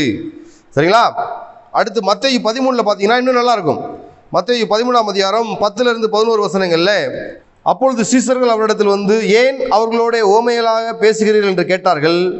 இயேசு அவர்களுக்கு அவர் பிரதியுத்தரமாக, பரலோக ராஜ்யத்தின் ரகசியங்களை அறியும்படி உங்களுக்கு அருளப்பட்டது, அவர்களுக்கோ அருளப்படவில்லை. அப்போ இந்த ஓமையை கேட்கிறவர்களாகிய நமக்கு பரலோக ராஜ்யத்தின் ரகசியங்களை கர்த்தராகிய இயேசு கிறிஸ்து அழகா, அற்புதமா, தெளிவா, உரத்த சிந்தனையோடு, தெளிவான புத்தியோடு நமக்கு விளக்கி இருக்கிறார். பரலோக ராஜ்யத்தினுடைய ரகசியங்களை அவர்களுக்கு அறியப்படக்கூடாது, குணப்படக்கூடாது என்கிற வகையில் ஓமையை பேசுகிறத பார்க்கலாம். ஓமை என்பது தெரியாத ஒரு காரியத்தை தெரிந்த விஷயத்தின் மூலமாக வெளிப்படுத்துவது தான் இந்த ஓமை. இந்த 2வது ஓமையில் நம்ம என்ன பார்க்குறோம்னா ஐஸ்வர்யவானும் லாசருவும். நல்லா கவனிக்கணும், இது ஒரு ஓமை தான் தவிர நடந்த சம்பவம் அல்ல. அதில் நல்லா தெளிவாருங்க, இது ஒரு ஓமை. இப்போ லாசரு எல்லா ஓமையிலுமே யாருக்கும் பேர் இல்லை. ஆனால் இந்த ஓமையில் அந்த தரித்திரனுக்கு இயேசு ஒரு பேர் இடுறத பார்க்கலாம். அவன் பேர் லாசரு. புதிய ஏற்பாட்டில் 2 லாசருக்கள் இருக்காங்க. மார்த்தாள் மரியாளுடைய சகோதரன் பெத்தானியா சேர்ந்த அந்த மரித்து உயிர்த்தெழுந்த அந்த லாசரு. 2வதாக பார்க்கக்கூடியது இந்த ஆபிரகாமின் மடியிலே கொண்டு சேர்க்கப்பட்ட தரித்திரனாகிய ஐஸ்வர்யவானின் பாதத்தில் கிடந்த இந்த ரொட்டி துணிக்கைகளுக்காக அலைந்த இந்த லாசரு. லாசரு அப்படின்னா என்ன அர்த்தம் அப்படின்னா நம்ம ஏற்கனவே பார்த்துருக்கோம். லாசரு அப்படின்னா தேவன் உதவுகிறார், தேவன் உதவுகிறார் அப்படின்னு அர்த்தம். தேவன் துணை செய்கிறார் அர்த்தம். இந்த புதிய ஏற்பாட்டு எழுதிய மொழி கிரேக்கம். இந்த கிரேக்கத்தில் உள்ள லாசரு தான் பழைய ஏற்பாட்டில் எபிரேயத்தில் எலியேசர் அப்படின்னு வந்திருக்கும். எலியேசர் அப்படின்னு வந்திருக்கும். எபிரேயத்தில் மிரியம், கிரேக்கத்தில் மரியா. அதே போல எபிரேயத்தில் எலியேசர், கிரேக்கத்தில் லாசரு. அப்போ லாசருனா என்ன அர்த்தம்? தேவன் உதவுகிறார், துணை செய்கிறார். பழைய ஏற்பாட்டு எலியேசர் தான், புதிய ஏற்பாட்டில் லாசரு. லூக்கா 16ஆம் அதிகாரம் 19 to 31 வசனங்களில் இது எழுதப்பட்டிருக்கிறது. சரியா? அப்போ 2 லாசருல, முதல் லாசரு மார்த்தாள் மரியாளுடைய சகோதரன் லாசரு, 2வது இந்த ஐஸ்வர்யவான் லாசரு. அதை நம்ம தெளிவுபடுத்திக் கொள்ளணும். இப்போ 2 பேருமே வாழும் பொழுது, மரித்த பொழுது நிகழ்ந்த சம்பவங்கள் என்னென்ன அதை பார்த்துட்டு நம்ம தொடங்குறோம். ஐஸ்வர்யவான் லாசரு ஓமையில் 2 பேருமே வாழும்போது எப்படி இருந்தாங்க, மரித்த பின் அவர்களுடைய நிலைமை என்ன, இதை மேம்போக்காக பார்த்துட்டு டீப்பாக அடுத்து நம்ம பார்க்க போகிறோம். இப்போ இதை 4ஆக பிரிக்கலாம். பூமியில் மனிதனுடைய நம்பிக்கை என்ன, மரித்த பின் மனிதனுடைய நிலை என்ன, பூமியிலே மனிதன் மனம் திரும்பணும், 2வது மரித்தவர்கள் மீண்டும் பூமிக்கு வர அனுமதி இல்லை. இதெல்லாம் இந்த ஓமையிலேருந்து நம்ம பார்க்க போகிறோம். அப்புறம் ஆபிரகாமுடைய அத்தியாயம் ஆதியாகமத்தோட முடிஞ்சிச்சு. ஆதியாகமத்திலே 175 வயது உள்ளவனாக அடக்கம் பண்ணப்பட்டான். அதுக்கப்புறம் ஆபிரகாம் பேசினதாக எந்த குறிப்பும் கிடையாது. ஆனால் இங்கே புதிய ஏற்பாட்டில் ஆபிரகாம் ஐஸ்வர்யவானோடு பேசுகிறத பார்க்கலாம். ஒரு பெரிய ஆச்சரியம். இதில் 2 ஆச்சரியம் என்னென்னா, எல்லாமே ஆச்சரியங்கள் தான். குறிப்பிடத்தக்க விஷயங்கள் என்னென்னா, ஓமையில் அந்த தரித்திரனுக்கு லாசரு அப்படின்னு இயேசு கிறிஸ்து பேரிடுறார். லாசருன்னா என்ன அர்த்தம்? தேவன் உதவி செய்கிறார், தேவன் துணை செய்கிறார். அப்போ ஓமையில் ஒரு மனிதனுக்கு பேர் லாசரு. 2வது பழைய ஏற்பாட்டு பரிசுத்தவான், முற்பிதாக்களில் முதன்மையானவன் ஆபிரகாம் வாயை திறந்து பேசுறதாப்புல இயேசு சொல்கிறார். இந்த விஷயத்திலிருந்து நம்ம பார்க்க போகிறோம். என்னென்ன பார்க்க போகிறோம் அப்படின்னா, ஐஸ்வர்யவான் யாரு, இந்த தரித்திரன் லாசரு யாரு, இதெல்லாம் நம்ம பார்க்க போகிறோம். ஆபிரகாமினுடைய மடினா என்ன அப்படிலாம் நம்ம பார்க்க போகிறோம். இப்போ இந்த ஓமையிலே நான் படிக்கிறேன் பாருங்க. லூக்கா 16ஆம் அதிகாரத்தில் 19 to 31 வரைக்கும். ஐஸ்வர்யமுள்ள ஒரு மனுஷன் இருந்தான். அவன் ரத்தாம்பரமும் விலையேறப்பெற்ற வஸ்திரமும் தரித்து அனுதினமும் சம்பிரமாய் வாழ்ந்து கொண்டிருந்தான். சம்பிரமாய் அப்படின்னா, சம்பிரம் அப்படின்னா நிறைவு, சிறப்பு, ஜம்பம், களிப்பு, இதான் சம்பிரம். அதான் அந்த ஐஸ்வர்யமுள்ள மனுஷன் ரத்தாம்பரமும் விலையேறப்பெற்ற வஸ்திரமும் தரித்து அனுதினமும் ஜம்பமாய், நிறைவாய், சிறப்பாய், களிப்புடன் வாழ்ந்து கொண்டிருந்தான் அப்படின்னு எடுத்துக்கொள்ளலாம். அடுத்து லாசரு என்னும் பெயர் கொண்டே ஒரு தரித்திரனும் இருந்தான். அவன் பருக்கள் நிறைந்தவனாய் அந்த ஐஸ்வர்யவனுடைய வாசலுக்கு கிடைந்து அவனுடைய மேஜையிலிருந்து விழுந்த துணிக்கையினாலே தன் பசியை ஆற்ற ஆசையாய் இருந்தான். நாய்கள் அவனுடைய பருக்களை நக்கிற்று. பின்பு அந்த தரித்திரன் மரித்து தேவதூதரால் ஆபிரகாமின் மடியிலே கொண்டு போய் விடப்பட்டான். ஐஸ்வர்யவானும் மரித்து அடக்கம் பண்ணப்பட்டான். பாதாளத்திலே அவன் வேதனைப்படுகிற போது தன் கண்களை ஏறெடுத்து தூரத்திலே ஆபிரகாமையும் அவன் மடியிலே லாசருவையும் கண்டான். இது வரைக்கும் நம்ம பார்க்குறோம். இதுக்கப்புறம் நம்ம தொடர்ந்து பார்க்கலாம். இப்போ இவங்க வாழ்ந்தாங்க, மரித்தாங்க. இந்த வாழும் பொழுது இவர்களுடைய நியாய தீர்ப்பு எப்படின்னா, ஐஸ்வர்யவான் பாவி நீங்கள் போடலை, அதே போல தரித்திரன் ஒரு நீதிமான்னு இங்கே போடலை. நல்லா கவனிக்கணும், இது ஓமை. ஐஸ்வர்யவான் பாவம் செய்தான்னு போடலை. இந்த தரித்திரன் நீதிமானும் போடலை. சரியா? இப்போ ஐஸ்வர்யவான் அவன் சுகபோகமாய் சம்பீரமாய் களிப்பாய் ஜம்பமாய் வாழ்ந்து கொண்டிருந்தான். அவனும் அந்த லாசருவே உனக்கு அப்பம் கிடையாது போ, ஒன்றும் இல்லை அப்படின்னு சொல்லிட்டு விரட்டிலாம் விடலை. எந்த ஒரு ஐஸ்வர்யவானுமே தன் வீட்டுக்கு முன்பாக இந்த மாதிரி ஒரு ஆள் இருந்தால் அவனை விரட்டி விட தான் பார்ப்பாங்க. ஆனால் இவன் அவனுக்கு கீழே விழுந்ததை வேஸ்ட் ஆனதை அந்த அனுமதித்தான், எடுத்து சாப்பிட்றதுக்கு அனுமதித்தான் அப்படின்னு பார்க்கலாம். அதுக்காக நம்ம ஐஸ்வர்யவானுக்கு சப்போர்ட் பண்ணலை, ஐஸ்வர்யவானுக்கு ஆதரவு அளிக்கலை. வேதம் ஐஸ்வர்யவானை பாவி என்று இங்கே குறிப்பிடலை வாழும் பொழுது. தரித்திரனை நீதிமான் அப்படின்லாம் குறிப்பிடலை. இந்த ஐஸ்வர்யவான் யார், இந்த தரித்திரன் யார், அதெல்லாம் நம்ம பார்க்க போகிறோம். இப்போ இந்த ஐஸ்வர்யவான் அப்படி சொல்லும் பொழுது ஆபிரகாம் பொன்னும் வெள்ளியும் உடைய சீமானா இருந்தான் அப்படிலாம் நம்ம படிக்கிறோம். ஆபிரகாமுடைய ஈசாக்கு வர வர விருத்தி அடைந்தான் பார்க்குறோம். ஈசாக்கை விட யாக்கோபு 2 பரிவாரங்களை பெற்றுக்கொண்டான்னு பார்க்கலாம். அடுத்து பார்க்கலாம் யோசேப்பு எகிப்திய கட்டி ஆண்ட செல்வந்தன்னு பார்க்கலாம். அடுத்து தாவீது எவ்வளவோ பொண்ணுக்கு சொந்தக்காரனாக இருந்தான். தாவீதை தூக்கி சாப்பிட்றது போல சாலமோன் கணக்கில் அடங்காத ஐஸ்வர்யத்தை உடையவனாக இருந்தான். அவங்க சாப்பாடுலாம் எவ்வளவோ. அப்போ அதெல்லாம் கணக்கிட முழும்போது இவன் அவனுக்கு உண்டான அந்த செல்வத்திலே சுகபோகமாக சம்பூரமாய் வாழ்ந்தான். சரி, இது ஒன்று. அடுத்து அவன் பரலோகம் போயிட்டான், தெரியாமல் சொல்லுவாங்க. பரதேசி போயிட்டான், ஆபிரகாம் மடிக்கு போயிட்டான். அப்போ ஆபிரகாம் மடிக்கு போகணுன்னா, பரதேசிலேருந்து பரலோகத்துக்கு போகணுன்னா, இந்த ஒரு வீட்டு வாசல்லையே நோய் உற்று கிடந்தா தான் பரலோகம் போக முடியுமா? அப்படி கிடையாது. ஏன்னா இது ஓமை. இயேசு தான் சொல்ல வந்த கருத்தை எப்படி சொல்கிறார் அதை பார்க்கணும். இதில் ஐஸ்வர்யவான் என்பது யாரை குறிக்குது அப்படின்னா, முழு இஸ்ரவேல் ஜனத்தையும் யூதர்களையும் குறிக்கிறதாக இருக்கிறது. இந்த தரித்திரன் என்பது யாரை குறிக்குதுன்னா, புறஜாதிகளை குறிக்கிறதாக இருக்கிறது. அதில் நம்ம தெளிவாக இருக்கணும். எப்படி இந்த ஐஸ்வர்யவான் ஒரு யூதர்களே, அதாவது முழு யூதர்களே, முழு இஸ்ரவேல் ஜனத்தை குறிக்குது அப்படின்னா, வேதவசனத்தை எடுத்துக்கொள்ளலாம். ஒரு 4-5 வேதவசனங்களை பார்க்கலாம். ஐஸ்வர்யவான் என்பவன் எப்படி அப்படின்னா, சுகபோகமாக வாழ்ந்து வந்தான். 1 தீமோத்தேயு 5:6 சுகபோகமாய் வாழ்கிறவள் உயிரோடு செத்தவள் அப்படிலாம் படிக்கிறோம் இல்லையா? யாத்திராகமம் 19ஆம் அதிகாரத்தில் 5-6 வசனங்களில் இப்பொழுது நீங்கள் என் வாக்கை உள்ளபடி கேட்டு என் உடன்படிக்கையை கை கொள்ளுவீர்களானால் சகல ஜனங்களிலும் நீங்களே எனக்கு சொந்த சம்பத்தாயிருப்பீர்கள், சொத்தாயிருப்பீர்கள், செல்வமாயிருப்பீர்கள், ஐஸ்வர்யமாயிருப்பீர்கள். அதான் சம்பத்தாயிருப்பீர்கள். பூமியெல்லாம் என்னுடையது. 6வது வசனம், நீங்கள் எனக்கு ஆசாரிய ராஜ்யமும் பரிசுத்த ஜாதியுமாய் இருப்பீர்கள் என்று நீ இஸ்ரவேல் புத்திரரோட சொல்ல வேண்டிய வார்த்தைகள் என்றார். அப்போ இவங்க ஐஸ்வர்யமாக இருப்பாங்க அப்படின்னு தேவன் யாத்திராகமம் புத்தகத்தில் சொல்கிறத பார்க்கலாம்.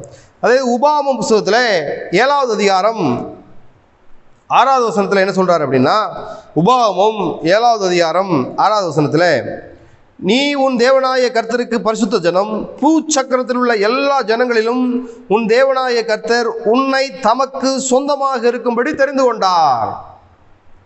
தேவன் தெரிந்து கொண்ட ஜனங்கள் ஐஸ்வர்யவான்கள்.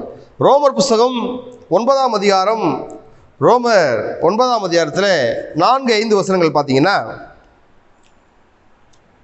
அவர்கள் இஸ்ரவேலரே, யாரே ஐஸ்வர்யவான்கள், அவர்கள் இஸ்ரவேலரே, புத்திர சுவீகாரமும் மகிமையும் உடன்படிக்கையிலும் நியாயப்பிரமாணமும் தேவாராதனையும் வாக்குத்தத்தங்களும் அவர்களுடையவர்களே. 5வது வசனம், பிதாக்கள் அவருடையவர்களே, மாம்சத்தின்படி கிறிஸ்துவும் அவர்களில் பிறந்தாரே, இவர் என்றென்றைக்கும் சோஸ்தரிக்கப்பட்ட சர்வத்துக்கும் மேலான தேவன் ஆவேன். இப்போ அவர்கள் இஸ்ரவேலர்களே, ஐஸ்வர்யவான்கள் இஸ்ரவேலர்களே. சங்கீதம் 147 19-20 வசனங்களில் பார்த்தீங்கன்னா, யாக்கோபுக்கு தம்முடைய வசனங்களையும் இஸ்ரவேலுக்கு தம்முடைய பிரமாணங்களையும் தமது நியாயங்களையும் அறிவிக்கிறார். அவர் வேறே எந்த ஜாதிக்கும் இப்படி செய்ததில்லை. அவருடைய நியாயங்களை அறியாமல் போகிறார்கள். அல்லேலூயா. அதுக்கு அல்லேலூயா. சரியா? இப்போ அவர்கள் விட்டதே தேவன் நமக்கு கொடுத்திருக்கிறார். தேவன் நமக்கு கொடுத்திருக்கிறார். எல்லா பிரமாணங்களும் கட்டளைகளும் கற்பனைகளும் அவங்க கை கொள்ளலே. சரிங்களா? இந்த புறஜாதிகள், அதாவது குறிப்பா நாகமான், எலிசாவிடம் ஓடி வந்து சுகத்தை பெற்றுக்கொண்டு இஸ்ரவேலின் தேவனே உண்மையான தேவன் என்று அறிந்து கொண்டவர்கள் யாரார்கள்னா இந்த சீரியா தேசத்தான படைத்தலைவனாகிய நாகமான், இந்த மோவாப்பு ஸ்திரியான ரூத், எரிகோ கோட்டையை சார்ந்த இந்த ராகாப், அப்புறம் அந்த புதிய ஏற்பாட்டில் பார்க்குறோம் இல்லையா, இந்த கானானிய ஸ்திரீ அப்பத்தின் துணிக்கைக்காக ஏங்கினவள், அப்படிலாம் பெற்றுக்கொண்டவள், ஆசீர்வாதத்தை பெற்றுக்கொண்டவள், அதெல்லாம் நம்ம பார்க்குறோம் இல்லையா. அப்புறம் நூற்றுக்கு அதிபதி கொர்நேலியு, இவங்கெல்லாம் ரோமானியர்கள், ரோமர்கள், இவங்கெல்லாம் புறஜாதிகள். தேவனுடைய அந்த மகிமையை கனத்தை கண்ணார கண்டு இவர்களும் அவருடைய புத்திரராகும்படி வேண்டிக் கொண்டு அவர்களுடைய புத்திரரானவர்கள் இந்த புதிய ஏற்பாட்டுக்காரவங்க வேண்டிக் கொண்டு ஆசீர்வாதத்தை பெற்றவர்கள். சரிங்களா? அப்போ இந்த வேத வசனத்தின்படி, வியாக்கியானத்தின்படி, உவமையின்படி ஐஸ்வர்யவான் என்பவன் யார் அப்படின்னா முழு இஸ்ரவேலர்கள், முழு யூதர்கள். தரித்திரன் என்பவர்கள் யார் அப்படின்னா புறஜாதிகளாகிய நாம். மேஜையிலிருந்து விழும் துணிக்கை அப்படின்னு சொல்லும் பொழுது இஸ்ரவேலுடைய ஆசீர்வாதங்களுக்காக, யூதர்களுடைய ஆசீர்வாதங்களுக்காக இந்த லாசரு இருந்ததாக இயேசு கிறிஸ்து குறிப்பிடுகிறார். ஏன்னா யோவான் 10:35 வசனத்தை பெற்றுக்கொண்டவர்கள் தேவர்கள் அப்படின்னு வசனம் போட்டிருக்குது. சரிங்களா? ஏன்னா யூதர்கள் இயேசு கிறிஸ்துவை தள்ளிவிட்டதுனால அவர்களுக்கு வரக்கூடிய ஆசீர்வாதத்தை அவர்கள் இழந்து போனார்கள். மத்தேயு புத்தகம் 23ஆம் அதிகாரத்தில் நல்ல வசனம் இருக்கும். 37-38 என்ன பாருங்க. எருசலேமே எருசலேமே, தீர்க்கதரிசிகளை கொலை செய்து உன்னிடத்தில் அனுப்பப்பட்டவர்களை கல்லறுகிறவர்களே, கோழி தன் குஞ்சுகளை தன் சிறகுகளின் கீழே கூட்டிச் சேர்த்துக் கொள்ளும் வண்ணமாக நான் எத்தனை தினமோ உன் பிள்ளைகளை கூட்டிச் சேர்த்துக் கொள்ள மனதாக இருந்தேன், உங்களுக்கோ மனதில்லாமல் போயிற்று. இதோ உங்கள் வீடு உங்களுக்கு பாலாக்கி விடப்படும். அதான் அந்த ஐஸ்வர்யவான் அந்த அவியாத அக்னியிலே அவன் தள்ளப்படுகிறத பார்க்கலாம். உங்கள் வீடு உங்களுக்கு பாலாக்கி விடப்படும். அவரிடம் வர மனதில்லாதவர்கள் முன்பாக ஐஸ்வர்யவான்களாக இருந்தாங்க, பின்பாக நாம் கர்த்தருக்குள்ளே ஐஸ்வர்யவான்களாக நாம் இருக்கிறோம். இந்த ஐஸ்வர்யவான்கள் ஏன் அவரிடத்துல வர மறுக்கிறாங்க அப்படின்னா சகரியா புஸ்தகம் 7ஆம் அதிகாரம் 12-14 வசனங்களில் தங்கள் இருதயத்தை வைரமாக்கினார்கள், கடினமாக்கினார்கள் அப்படின்னு போட்டிருக்கு. இந்த அக்கினி என்பது ஒரு வேதனையை குறிக்கிறது தவிர எழுத்தின் பிரகாரம் அது நரகத்தை குறிப்பிடவில்லை அப்படின்னு வேத பண்டிதர்கள் சொல்லுவாங்க. சரிங்களா? இப்போ இந்த துணிக்கை கிடைத்தது லூக்கா 16ஆம் அதிகாரத்தில் அவன் என்ன சொல்கிறான், அந்த ஐஸ்வர்யவான் தரித்திரன் மரித்த போது யாருக்கு தூக்கிட்டு போனாங்களாம், தேவதூதர்கள் வந்து அவனை கொண்டு போய் ஆபிரகாம் மடியில் சேர்க்கிறத பார்க்கலாம். இவனுக்கு இந்த ஐஸ்வர்யவானுக்கு பாருங்க, டைரக்டாக தேவதூதன்லாம் வரல, எதுவும் பாதாளத்திலே அவன் வேதனைப்படுகிற போது தன் கண்களை ஏறெடுத்து தூரத்திலே ஆபிரகாமையும் அவன் மடியிலே லாசருவையும் கண்டான். இப்போ லாசருவை காணும்போது அவன் என்ன சொல்கிறான் ஆபிரகாம்கிட்ட, ஆபிரகாமே, தகப்பனாகிய ஆபிரகாமே. அப்போவும் அவனுடைய பாருங்க, யூதன் தன்னுடைய தகப்பன ஸ்தானத்தை விடலை, ஆபிரகாம தகப்பன் தான் சொல்கிறத பார்க்கலாம். நீர் எனக்கு இறங்கி லாசரு தன் விரலின் நுனியை தண்ணீரால் தோய்த்து என் நாவை குளிர பண்ணும்படி அவனை அனுப்ப வேண்டும், இந்த அக்கினி ஜுவாலையில் வேதனைப்படுகிறேனே என்றான். பாருங்க, ஆழ்கடல் தண்ணீரையும் அந்த எரிநிலத்தில் ஊற்றுனா அது ஆவியாயிரும்.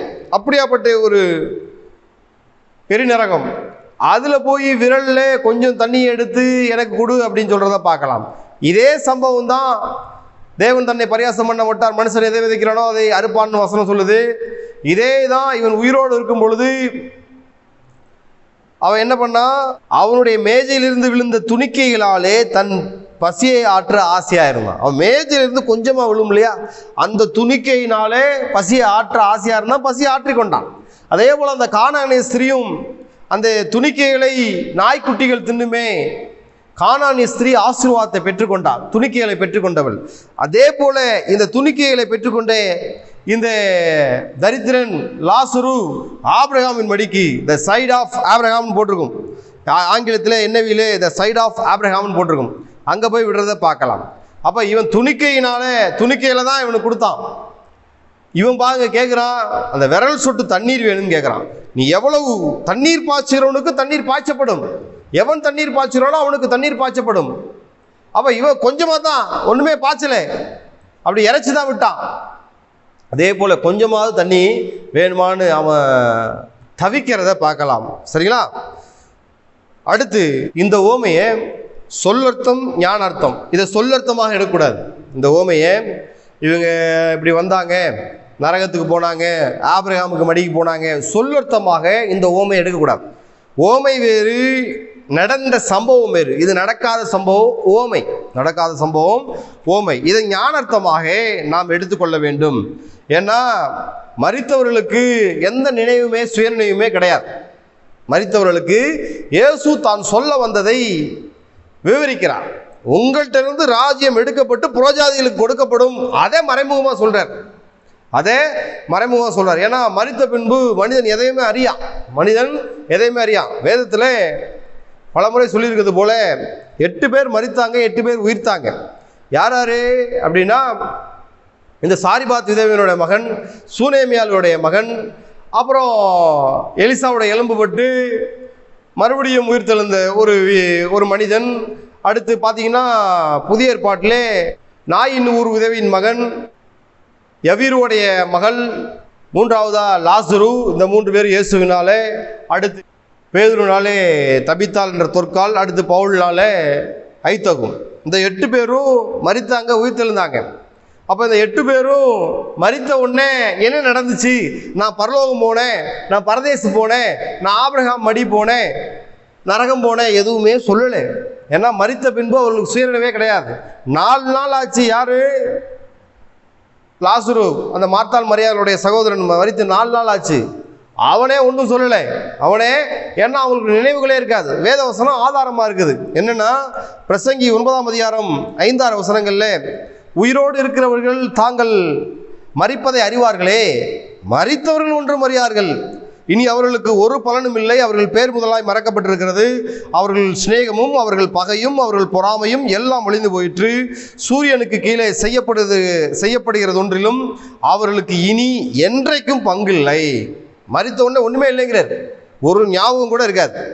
சங்கீதம் 146:3-4, பிரபுக்களையும் ரட்சிக்க திராணி இல்லாத மனுபுத்திரனையும் நம்பாதேயுங்கள், அவனுடைய ஆவி பிரியும், அவன் தன் மண்ணுக்கு திரும்புவான், அந்நாளிலே அவன் யோசனைகள் அழிந்து போகும்.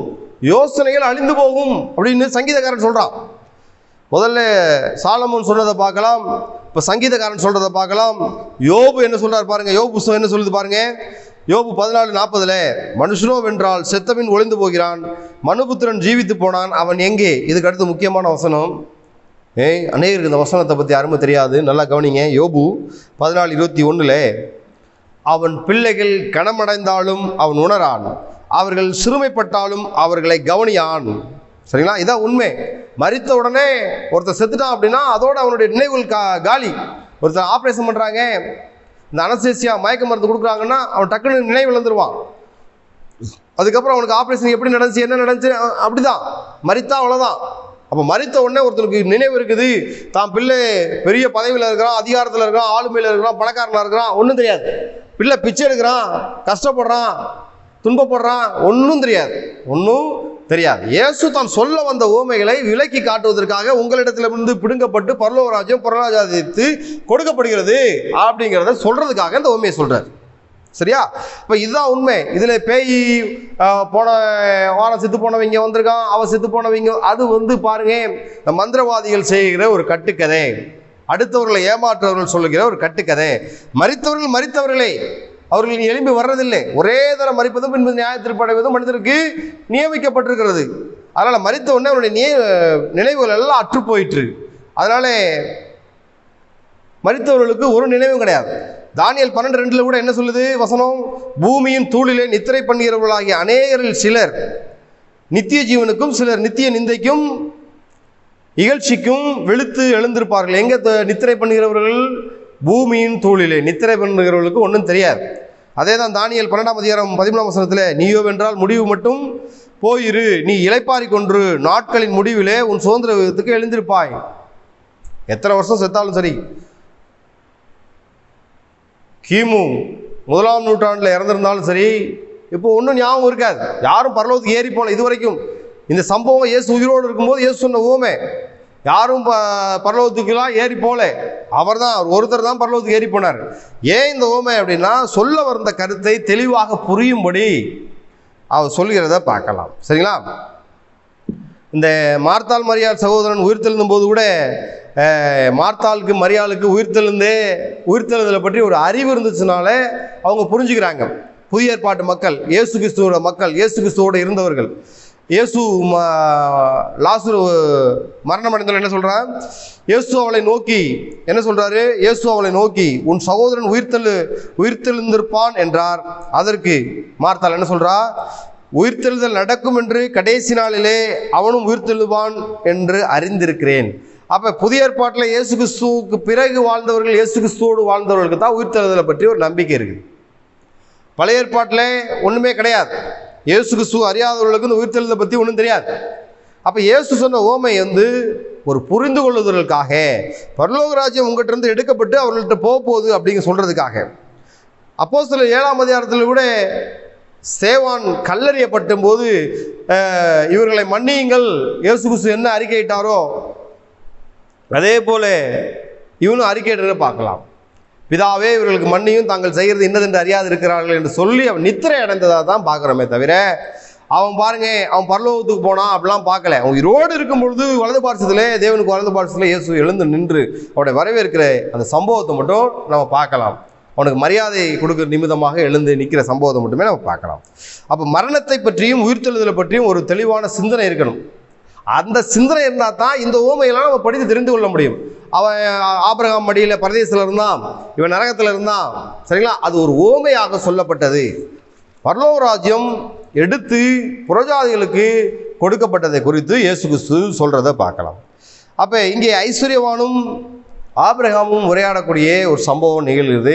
அது பாருங்க, ஒரு ஆச்சரியமான விஷயமாக இருக்கிறது. இப்போ இதில் இருந்து என்ன ஒரு பெரிய பிளவு உண்டாகி இருக்குதுன்னா நம்ம பார்க்குறோம் இல்லையா? பெரிய பிளவு என்பது உடன்படிக்கை. அவங்களோடு பழைய ஏற்பாட்டு மக்களோடு இயேசுவானவர் உடன்படிக்கை பண்ணலை, நம்மளோடு உடன்படிக்கை பண்ணியிருக்கார். அவர் ரத்தத்தினாலும் சரீரத்தினாலும், அவருடைய சரீரத்தை புசித்து அவருடைய ரத்தத்தை பானம் பண்ணுகிறதுனாலே ஒரு புதிய ஏற்பாட்டுக்குள்ளே, புதிய உடன்படிக்கைக்குள்ளே நம்ம நுழைந்திருக்கிறோம். அந்த உடன்படிக்கைக்குள்ளே அவங்க வர முடியல.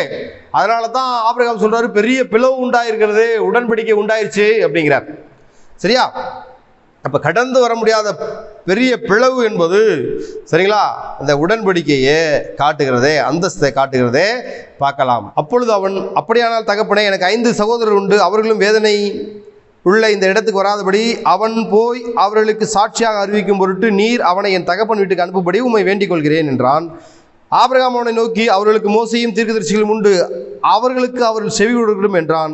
அதற்கு அவன், அப்படியல்ல என் தகப்பனாய் ஆபிரகாமே, மரித்தோரிலிருந்து ஒருவன் அவரிடத்தில் போனால் மனம் திரும்புவார்கள் என்றான். அதற்கு ஆபிரகாம், அவர்கள் மோசேக்கும் தீர்க்கதரிசிகளுக்கும் செவி கொடாவிட்டால் மரித்தோரிலிருந்து ஒருவன் எழுந்து போனாலும் நம்ப மாட்டார்கள் என்று சொன்னான் என்றார். பாருங்க, கடைசி நேரத்தில் தான் எல்லாருமே தன்னுடைய அறைகளை வரிந்து கட்டி கொண்டு வேலையை செய்ய முற்படுகிறார்கள். போன ஓமையில் பார்த்தோம் இல்லையா? இந்த கடைசி நேரத்தில் தான் உக்ரானக்காரன் செயல்பட்டுட்டான். அதனால் அவன் கொஞ்சம் தப்பிச்சான். ஆனால் இவன் கடைசி நேரத்தில் செயல்பட முயற்சிக்கிறான், முடியவில்லை. மரித்தது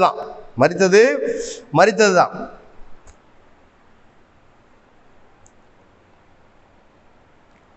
அப்போ மரித்தோரிலிருந்து ஒருவன் எழுந்து போனாலும் பாருங்க, அந்த தங்களுடைய இருதயத்தை கல்லாக்கினவர்கள், வணங்கா கழுத்துள்ளவர்கள், முரட்டாட்டம் உள்ளவர்கள், அவர்கள் நம்ப மாட்டார்கள்.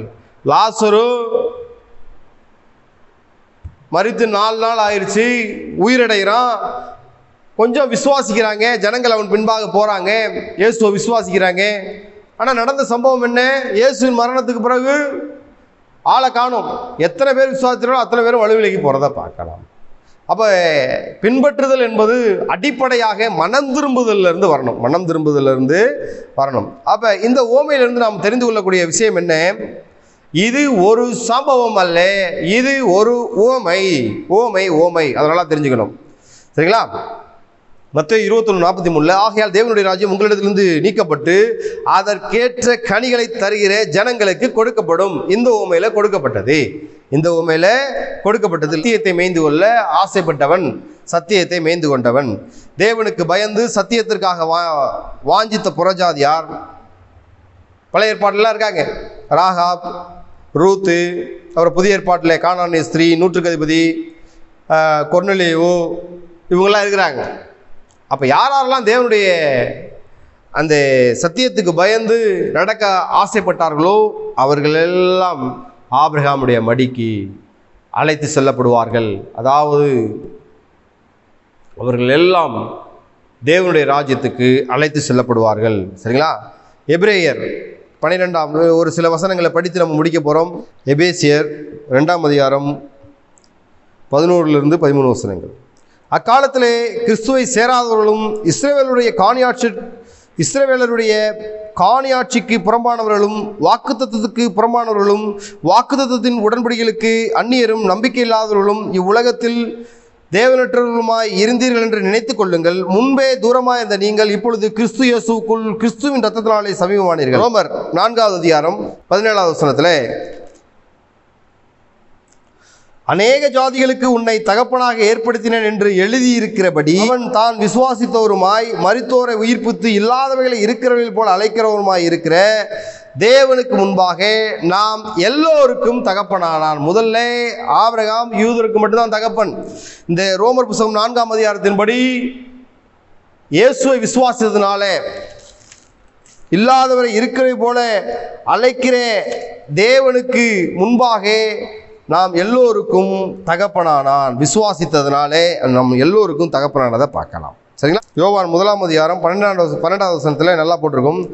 அவருடைய நாமத்தின் மேல் விசுவாசம் உள்ளவர்களாய் அவரை ஏற்றுக்கொண்டவர்கள் எத்தனை பேர்களோ அத்தனை பேர்களும் தேவனுடைய பிள்ளைகளாகும்படி அவர்களுக்கு அதிகாரம் கொடுத்தார். அவரை விசுவாசிக்கும் பொழுது நாம் அவருடைய பிள்ளைகளாகிறோம்.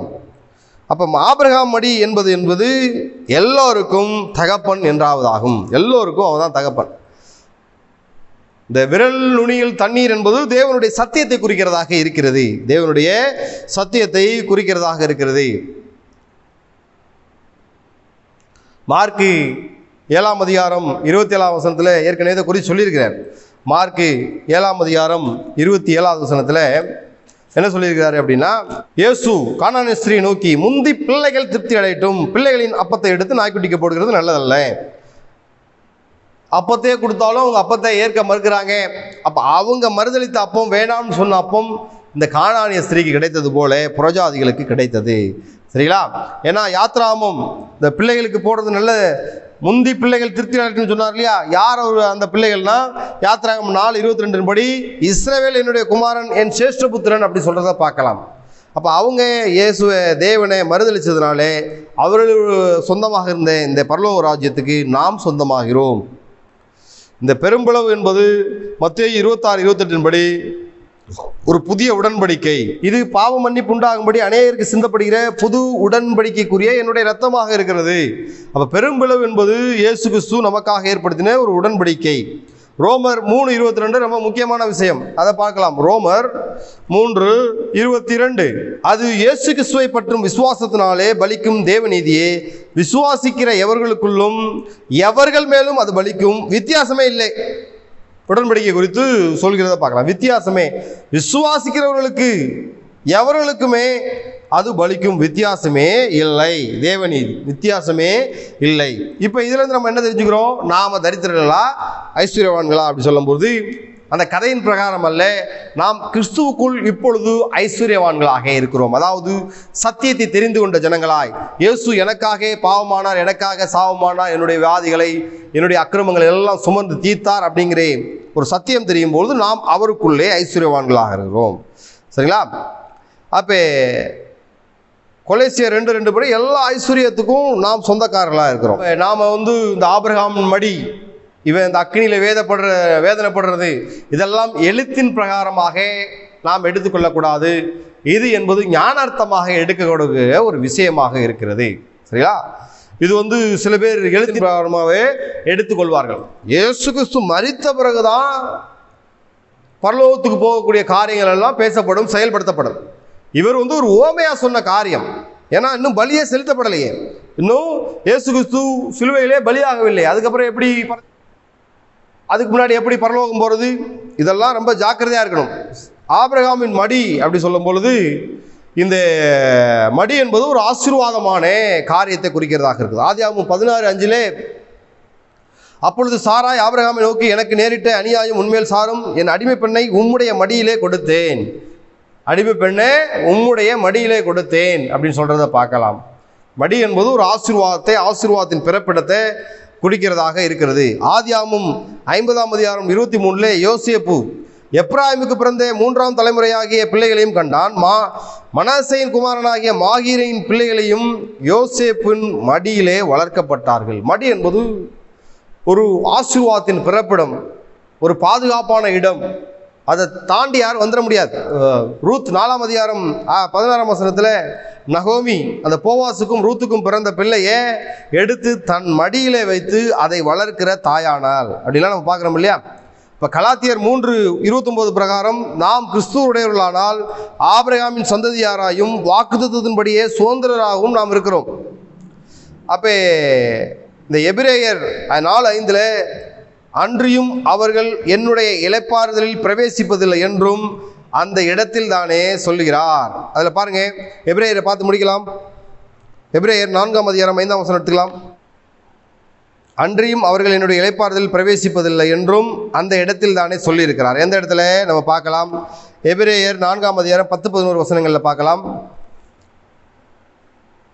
ஏனெனில் அவருடைய இளைப்பாறுதலில் பிரவேசித்தவன் தேவன் தம்முடைய கிரியைகளை முடித்து ஓய்ந்தது போல தானும் கிரியைகளை முடித்து ஓய்ந்திருப்பான். ஆகையால் அந்த திஷ்டாந்தத்தின்படி ஒருவனாயிலும் கீழ்ப்படியாமையினாலே விழுந்து போகாதபடிக்கு நாம் இந்த இளைப்பாறுதலில் பிரவேசிக்க ஜாக்கிரதையாக இருக்க கடவோம். அப்போ இளைப்பாறுதலில் பிரவேசிக்கணும்னா சத்தியத்திலே நாம் ஜாக்கிரதை உள்ளவனாக இருக்க வேண்டும். சரியா?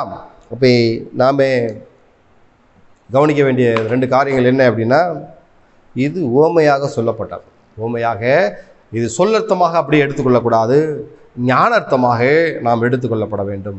யூதர்களுக்கு போகவிருந்த இந்த பரலோக ராஜ்யத்தின் முன்னுரிமையை தேவன் நமக்கு கொடுத்திருக்கிறார். அவரை விசுவாசித்ததன் மூலமாக. பாரபட்சமே கிடையாது, வித்தியாசமே கிடையாது. விசுவாசித்தால் நாம் பரலோக ராஜ்யத்துக்கு சொந்தக்காரர்களாக மாறலாம். கர்த்தர் நம்மை ஆசீர்வதிப்பாராக. ஆமென். ஸோ ஜெபம் பண்ணலாம். பரலோக தகப்பனே, நீ கொடுத்த அந்த கிருபைகளுக்காக நன்றி. இந்த இரவுகளை நாங்கள் பயன்படுத்தி கொண்டோம். ஆண்டவருடைய வார்த்தைகளை கேட்கும்படியாக, தியானிக்கும்படியாக, புரிந்து கொள்ளும்படியாக கொடுத்த கிருபைகளுக்காக நன்றி ஆண்டவரே. பிள்ளைகள் ஞானமாக இந்த கருத்தை எடுத்து செயல்படுத்த கிருபைகளை பாராட்டுங்க. இயேசுவின் நாமத்தில் பிதாவே, ஆமென். என் ஆத்மாவே கர்த்தரை ஸ்தோத்திரி, என் முழு பரிசுத்த நாமத்தை ஸ்தோத்திரி. என் ஆத்மாவே கர்த்தரை ஸ்தோத்திரி, கர்த்தர் செய்த சகல உபகாரங்களையும் தருவார். ஆமென். ஸ்தோத்திரம். கர்த்தர் உங்களை ஆசீர்வதிக்கிறார்.